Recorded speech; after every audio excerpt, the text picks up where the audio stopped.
Well, as the pandemic forced many students out of the classroom and in front of screens, it's no surprise that these alarming stats have emerged. 1 in 5 young Australians have reported being threatened or abused online, while a quarter have been contacted by strangers. So what can parents, teachers and students do to ensure our children are protected? Today is Safer Internet Day, and one of the country's leading education organisations, LifeEd, is launching an updated program teaching children how to recognise, react and report predatory behaviour.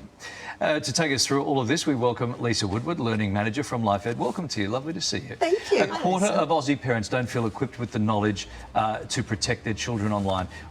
Where do parents start with this?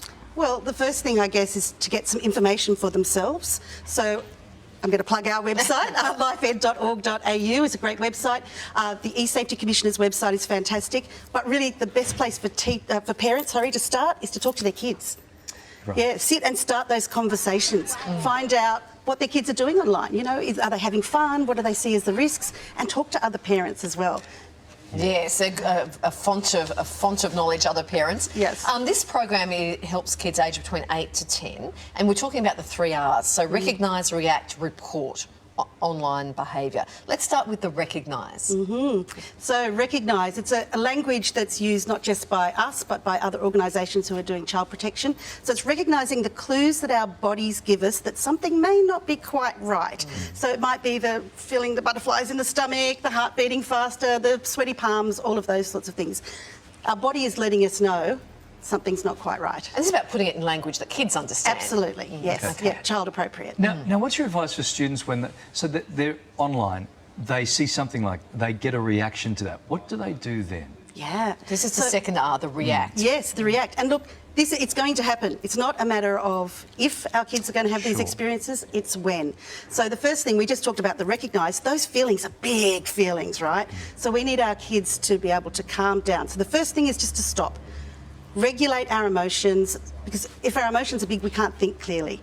Then the next steps for reacting are things like blocking the message sender or taking a screenshot in case we need evidence, or just not engaging, ignoring it. And then the third R is reporting. Yeah, reporting. Yeah, so because a lot of people don't know where to go. Yeah, so if our kids are on kid-friendly apps or games, there's going to be the capacity to report there. But what we really want them to do, especially the young ones, is to feel safe to go and talk to a trusted adult. So that's why we're saying to parents, have these conversations.